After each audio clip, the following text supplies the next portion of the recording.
CM Dhami ने किया 50वें खलंगा मेले का शुभारंभ। बड़ी संख्या में आए लोगों ने किया सीएम धामी का स्वागत।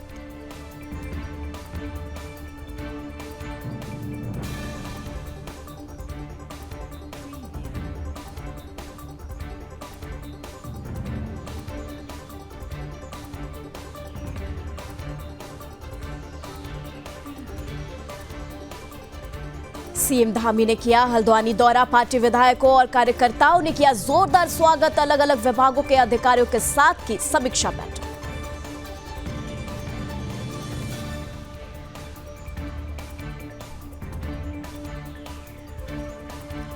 उत्तरकाशी मस्जिद विवाद पर बोले सीएम धामी, मामले में जांच के बाद जल्द पूरी की जाएगी कार्रवाई।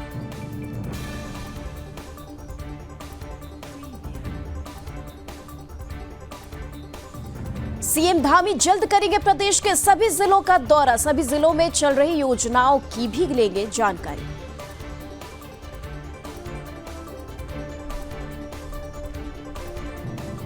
उत्तराखंड के पर्वतीय क्षेत्रों में लगातार बढ़ रहे सड़क दुर्घटनाओं के मामले। राज्य सरकार ने लिया बसों के बेड़े को बढ़ाने का फैसला।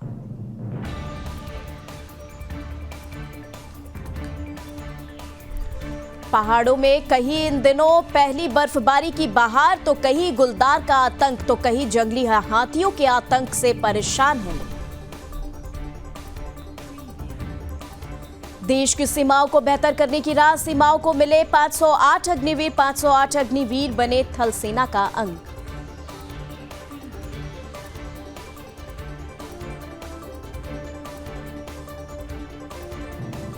उत्तराखंड में बढ़ते नशा को लेकर प्रशासन सख्त। सार्वजनिक स्थानों पर शराब पीने वालों के खिलाफ की जा रही सख्त कार्रवाई। शराब पीने वाले 2000 से ज्यादा लोगों का काटा गया चालान, तो वहीं 508 लोगों की हुई गिरफ्तारी। देहरादून में फिर चली तबादला एक्सप्रेस। 3 आईएएस अफसरों के कार्यक्षेत्र में हुआ बदलाव। नितिन भदौरिया बने उधम सिंह नगर डीएम। देहरादून में district forum of Doon for Doon साझा मंच कार्यशाला का आयोजन। अहम विभागों के लोगों ने मिलकर कई मुद्दों पर की चर्चा।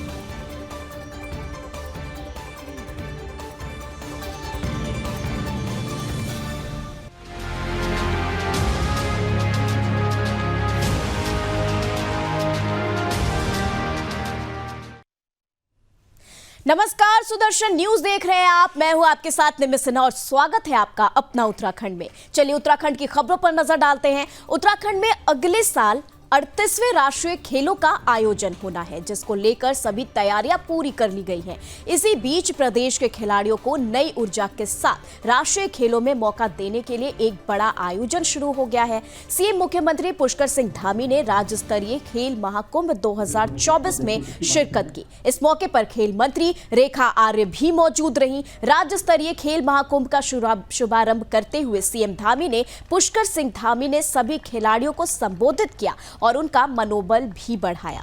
बता दें, राज्य स्तरीय इस खेल महाकुंभ में प्रदेश के सभी 13 जिलों से आए खिलाड़ी हिस्सा ले रहे हैं। इस खेल में प्रदेश की बेटियां और युवा बढ़ चढ़कर हिस्सेदारी भी निभा रहे हैं। कार्यक्रम को लेकर मुख्यमंत्री पुष्कर सिंह धामी ने कहा कि राज्य स्तरीय खेल प्रतियोगिता के जरिए ही खिलाड़ियों का चयन राष्ट्रीय और अंतर्राष्ट्रीय स्तर के लिए होता है। हमारे लिए अच्छी बात यह है कि इस बार राष्ट्रीय खेलों का आयोजन हो रहा है और इन खेलों में भी उत्तराखंड के युवा हिस्सेदारी करेंगे। युवाओं की प्रतिभा राष्ट्रीय फलक तक।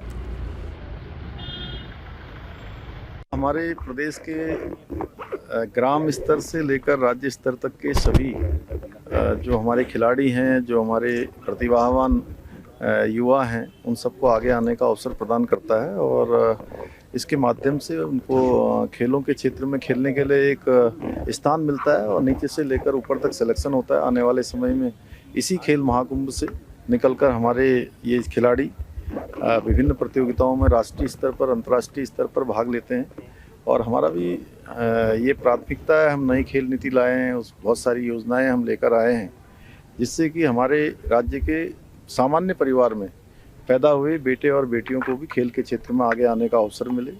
वो सारे हम प्रावधान कर रहे हैं जिसकी आवश्यकता है और जहाँ जहाँ भी हमको लगता है कि हमारे खिलाड़ियों को आवश्यकता है और इस वर्ष हमारे यहाँ पर राष्ट्रीय खेलों का आयोजन हो रहा है, जो निश्चित रूप से हमारे राज्य के खिलाड़ियों के लिए एक बहुत बड़ा अवसर होगा, उनका एक बड़ा एक्सपोजर होगा।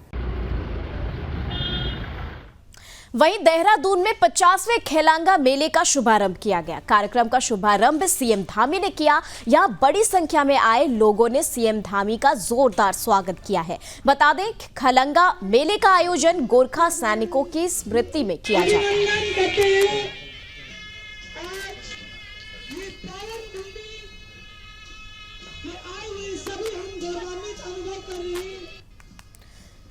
तो बता दें आपको ये खबर, जहां पर खलंगा का आयोजन किया गया है। 50वें खलंगा मेले का शुभारंभ हुआ है, जहां पर सीएम पुष्कर सिंह धामी ने हिस्सा लिया है। इसी के साथ लोगों ने सीएम धामी का भव्य स्वागत भी किया है।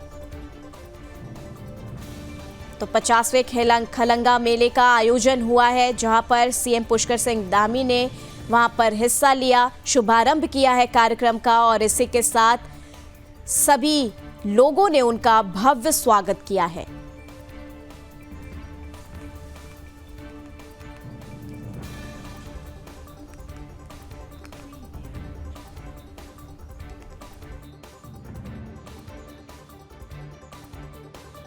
तो हमारे सभी उपस्थित,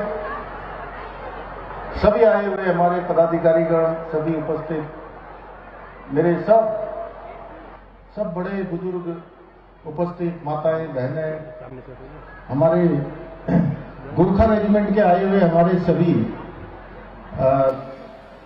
सभी वीर जवान, जिन्होंने यहाँ पर बहुत शानदार प्रस्तुति हमारे सामने दी है, और देशभक्ति का जज्बा जब उन्होंने यहाँ पर झंडा फहराया, तो हम सबके अंदर एक नई ऊर्जा और नई चेतना देने का काम किया। उसके लिए मैं उनके CO commanding officer colonel Gulati साहब का भी, गुलाटी साहब कहाँ हैं?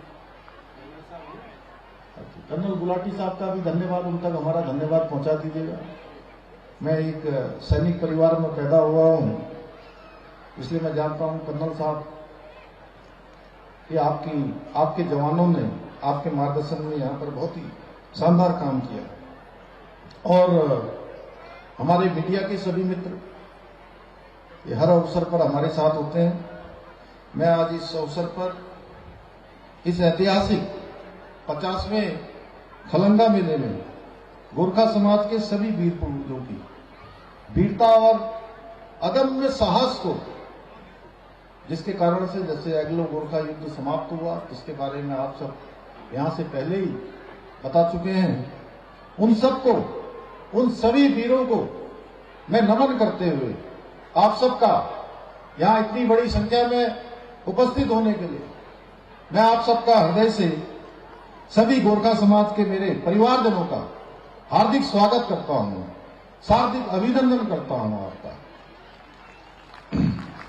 मैं आज के इस अवसर पर वीरभूमि उत्तराखंड के महान सपूत सेना नायक कुंवर बलभद्र थापा और उनके वीर साथियों और उनकी वीरांगनाओं को भी श्रद्धापूर्वक नमन करता हूं। आज के इस ऐतिहासिक खलंगा मेले के 50वें आयोजन के शुभ अवसर पर आप सबके बीच में आकर मुझे अत्यंत ही हर्ष का अनुभव हो रहा है।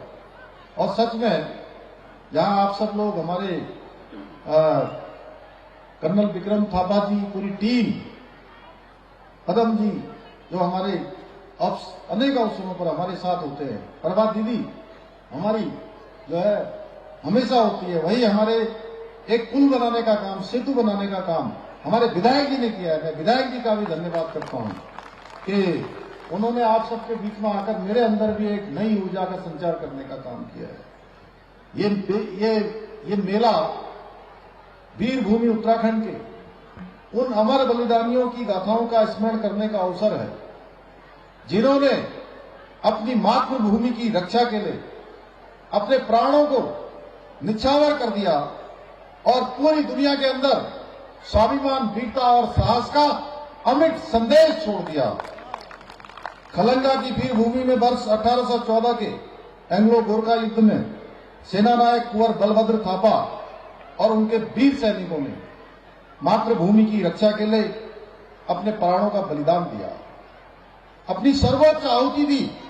इस युद्ध में कुंवर बलभद्र थापा और उनके 600 वीर सैनिकों ने 3000 ब्रिटिश सैनिकों की विशाल सेना का सामना करते हुए अपनी वीरता और रणनीति कौशल से, साहस से, पराक्रम से, अपनी वीरता से ब्रिटिश सेना के छक्के छुड़ा दिए। ऐसे वीर हमारे जो है बलभद्र थापा और उनके साथी थे। ये युद्ध इतिहास के पन्नों में दर्ज कोई साधारण युद्ध नहीं है, बल्कि हमारे वीर गोरखा योद्धाओं के अदम्य साहस और मातृभूमि के प्रति उनके प्रेम का प्रतीक है, जो हमेशा हमें देशभक्ति की प्रेरणा देता रहेगा। हमारे आने वाली नई पीढ़ियों को भी हमेशा उनका स्मरण होता रहेगा कि ये खलंगा में इस प्रकार का जो मेला है, खलंगा मेला, ये क्यों आयोजित होता है, इसमें हर वर्ष इतने हजारों लोग क्यों एकत्र होते हैं। उनको प्रेरणा मिलेगी जिन्होंने मातृभूमि की रक्षा के लिए, जिन्होंने धर्म की रक्षा के लिए, हम सब की रक्षा के लिए अपने प्राणों का बलिदान किया है, अपनी आहुति दी है। ऐसे वीरों को हम हमेशा अपने स्मरण में रखें, हमेशा अपनी याद में रखें। और कोई भी वीर होता है, योद्धा होता है, अब वो जो देश के लिए, समाज के लिए, मातृभूमि के लिए अपने प्राणों का बलिदान देता है, तो वो अमर हो जाता है, हमेशा हमेशा के लिए वो अमिट छाप छोड़ जाता है, हमेशा हमारे स्मरण में रहता है। ये इस प्रकार के हमारे योद्धा थे। खलंगा की गाथा हमारे वीर पुरुषों के, जो उनका साहस था, उनका प्रतीक होने के साथ साथ जो हमारी गौरवशाली विरासत है, उसका भी प्रतीक है। जिस प्रकार देवभूमि उत्तराखंड में मनाए जाने वाले, आज हम देखते हैं देवभूमि उत्तराखंड में अनेक मेले आयोजित होते हैं।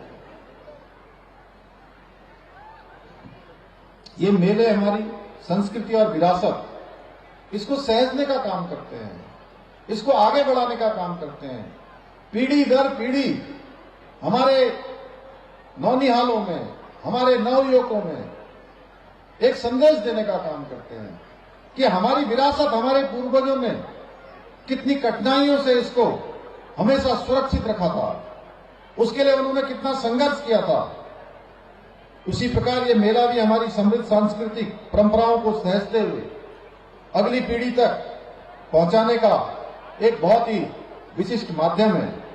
भाइयों बहनों, हमारे देश के अंदर कई ऐतिहासिक धरोहरें हमारे गौरवमयी अतीत की पहचान होने के साथ साथ जो हमारी संस्कृति है, जो हमारी संस्कृति रूपी वट वृक्ष, उसकी मजबूत जड़ें भी है, जो हमेशा हमको हमारे पूर्वजों से जोड़ने का काम करती है, हमारी संस्कृति से जोड़ने का काम करती है। हमारी जो विरासत है, उस विरासत से हमेशा हमको जोड़कर रखती है।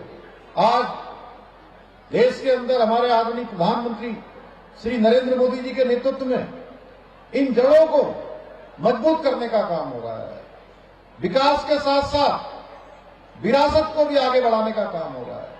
हमारे प्रधानमंत्री जी हमेशा कहते हैं विकास भी होगा और विरासत भी होगी, यानी कि इस प्रकार की हमारी संस्कृति भी आगे बढ़ेगी।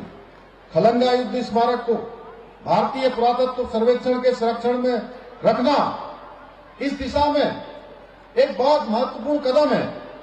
मैं एएसआई की टीम को इसके लिए धन्यवाद देता हूं, जो इतिहास के इस अमूल्य खजाने को संरक्षित रखने के लिए निरंतर प्रयासरत है। भाइयों बहनों, हमारी सरकार गोरखा समाज के उत्थान के प्रति पूर्णतः प्रतिबद्ध है और उनके विकास के लिए निरंतर प्रयासरत है। मैं सच बताऊं तो मुझे ऐसा लगा नहीं कि मुझे आज उमेश भाई किसी नई जगह ले जा रहे हैं। मुझे आप सबके बीच में आकर ऐसा लगा मैं अपने पारिवारिक जनों के बीच में आ रहा हूं।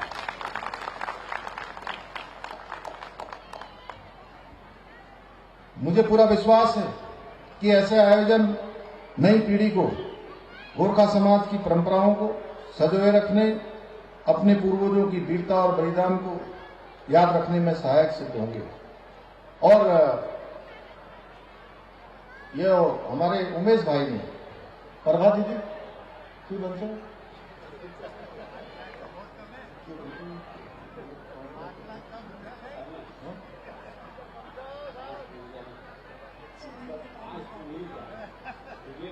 एक खलंगा मेला के आयोजन समिति के लिए मैं 5 लाख रुपया देने की मैं घोषणा करता हूं। और तो 50वें खलंगा मेले का उद्घाटन किया सीएम पुष्कर सिंह धामी ने। इसी के साथ खबरों में आगे बढ़ेंगे। उत्तराखंड के पर्वतीय क्षेत्र में लगातार बढ़ रहे सड़क दुर्घटनाओं के मामलों को देखते हुए राज्य सरकार ने पर्वतीय क्षेत्र में बसों के बेड़े को बढ़ाने का फैसला लिया है, ताकि यात्रियों को पर्याप्त मात्रा में गाड़ी उपलब्ध कराई जा सके और आवाजाही में सुगमता भी आ सके। हालांकि अल्मोड़ा में हुए बस हादसे के बाद राज्य सरकार ने नई बसों को खरीदने का निर्णय भी लिया है, लेकिन उत्तराखंड के 4 जिले ऐसे हैं जहां एक भी डिपो मौजूद नहीं है। बता दें, साल 2000 में उत्तराखंड के गठन के बाद साल 2003 में उत्तराखंड परिवहन निगम का गठन किया गया, जिसके बाद से परिवहन निगम लगातार घाटे में चल रहा था। हालांकि उत्तराखंड निगम में इतिहास में पहली बार वित्तीय वर्ष 2022 और 2023 में परिवहन निगम में न सिर्फ अपने वित्तीय नुकसान को पूरा किया, बल्कि 27 करोड़ रुपए का मुनाफा भी कमाया था। इसके बाद पिछले वित्तीय वर्ष 2023 और 2024 में परिवहन निगम ने रिकॉर्ड तोड़ 56 करोड़ रुपए का मुनाफा भी कमाया था। लेकिन परिवहन निगम की वित्तीय स्थिति ऐसी नहीं है कि वो अपने बस बेड़ों को बढ़ा सके। इसी के साथ मामले को लेकर परिवहन एमडी आनंद श्रीवास्तव ने बताया कि इन जिलों में डिपो बनाया जा सकता है, जिसका फायदा भी होता है, लेकिन कई बार बस खराब हो जाती है। लेकिन उसके 50 से 100 किलोमीटर की दूरी, कई वर्कशॉप ना होने के चलते काफी दिक्कतों का भी सामना करना पड़ता है। लेकिन अगर नजदीक में कोई वर्कशॉप होता है तो फिर बस को ठीक करने के लिए वर्कशॉप में आसानी से पहुंचा जा सकता है। लिहाजा वर्कशॉप की नजदीकियों को बढ़ाने और रिस्पॉन्स टाइम को कम करने के लिए नए डिपो बनाने की आवश्यकता महसूस हो रही है, जिस पर विचार चल रहा है।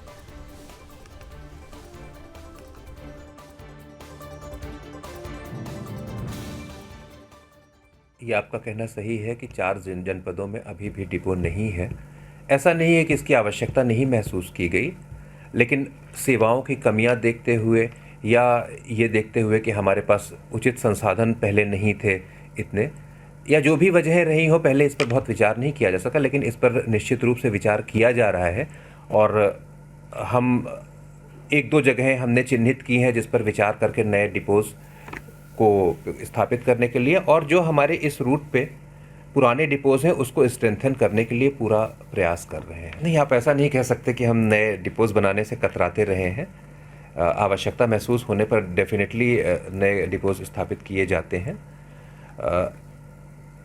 जो हम अभी नए 2 डिपोज़ वो कर रहे हैं, जैसे आप पूछ रहे हैं कि इस पर हमारे ऊपर क्या बोझ पड़ता है, हम बोझ शब्द में नहीं बात करेंगे। हम ये कहेंगे जो हमारे ऊपर इसका व्ययभार आएगा, ऐसी कोई दिक्कत नहीं है कि व्यवहार नहीं वहन किया जा सकता है। जब कोई नया डिपो बनता है तो हमें उसमें बिल्डिंग के साथ साथ वर्कशॉप स्थापित करनी पड़ेगी। वर्कशॉप स्थापित करने के साथ साथ हमें वहाँ पर मैन पावर भेजनी होती है। तो चलिए खबरों में आगे बढ़ रहे हैं। और उत्तराखंड में बढ़ते नशे को देखते हुए प्रदेश सरकार काफी चिंतित दिखाई दे रही है। जी हां, आपको बता दें कि जिसको लेकर अब पुलिस प्रशासन ने नशे पर रोक लगाने के लिए कमर भी कस ली है, जिसके चलते देहरादून में अब सार्वजनिक स्थानों पर शराब पीने वालों के खिलाफ सख्त कार्रवाई की जा सकती है।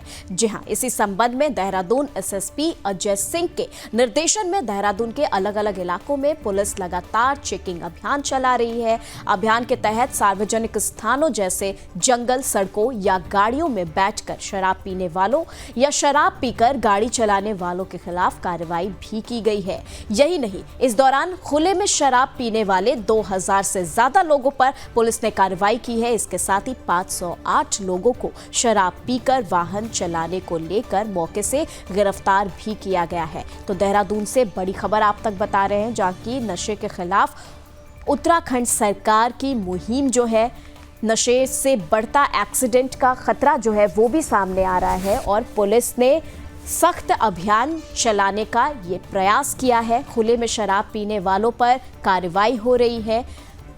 कईयों पर एक्शन लिया जा चुका है। दारू पीकर गाड़ी चलाई जाने पर जेल भी हो सकती है। जी हाँ, यहाँ पर ये भी आदेश जारी किया गया है।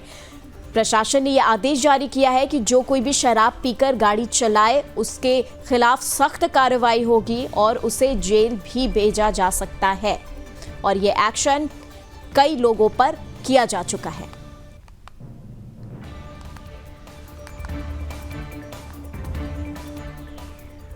और चलिए अब खबरों में आगे बढ़ते हैं। बात हरिद्वार की करते हैं। पहाड़ों में कहीं ना इन दिनों पहली बर्फबारी की बहार है कहीं तो, और कहीं पे गुलदार का आतंक भी देखने को मिल रहा है और कहीं जंगली हाथियों का भी आतंक है।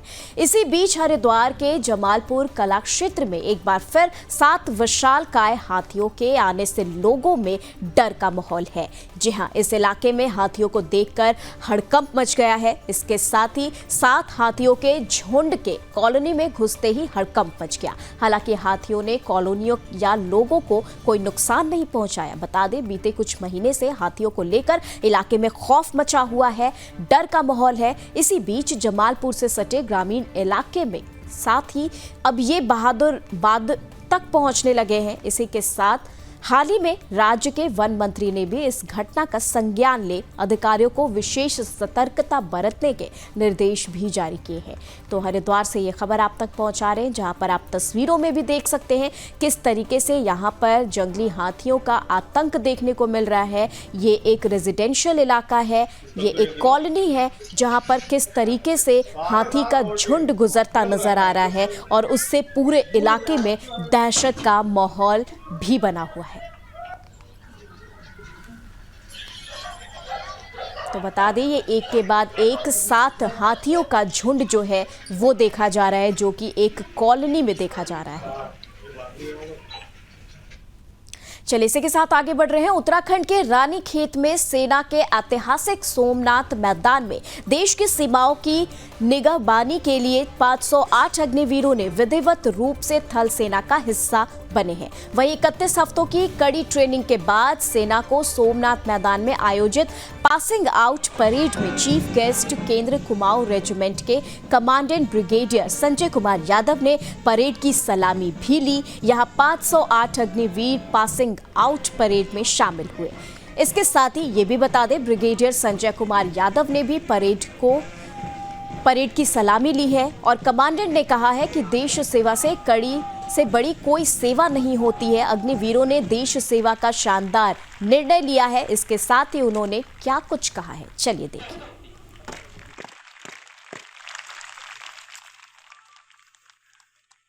आज कुमाऊं रेजिमेंट के इस ऐतिहासिक सोमनाथ ग्राउंड से 508 अग्निवीर कसम परेड उन्होंने लिया है। कुमाऊं रेजिमेंट के सीनियर मोस्ट जनरल साहब जनरल आर.सी. तिवारी और हम सब की तरफ से सभी अग्निवीरों को और उनके परिवारजनों को बहुत बहुत शुभकामनाएं। हम आशा करते हैं कि जैसे कि हमारे पूर्वजों ने इस रेजिमेंट का नाम और झंडा हमेशा ऊपर रखा है, ये सभी अग्निवीर भी जो है उस नाम नमक निशान को ध्यान रखते हुए रेजिमेंट का नाम और गौरव। वहीं ग्लोबल स्तर पर एड्स महामारी को लेकर जागरूकता बढ़ाने और इससे बचाव को लेकर लोगों को अलर्ट करने के उद्देश्य से हर साल 1 दिसंबर यानी कि आज के दिन एड्स दिवस मनाया जाता है। वहीं इसको लेकर अगर बात रुड़की की करें तो रुड़की के सिविल हॉस्पिटल इस समय 1445 HIV मरीज रजिस्टर हैं। जी हाँ, बड़ी संख्या है, जबकि 45 मरीजों की मौत भी हो गई है। आंकड़ों की माने तो 2023 की बात करें तो 2023 के मुकाबले में इस साल HIV संक्रमित मरीजों की संख्या में बढ़ोतरी भी आई है, जिसको लेकर रुड़की के सिविल अस्पताल के CMS का कहना है कि सरकार HIV को लेकर लगातार कदम उठा रही है। लोगों को भी जागरूक किया जा रहा है ताकि इससे बचा जा सके।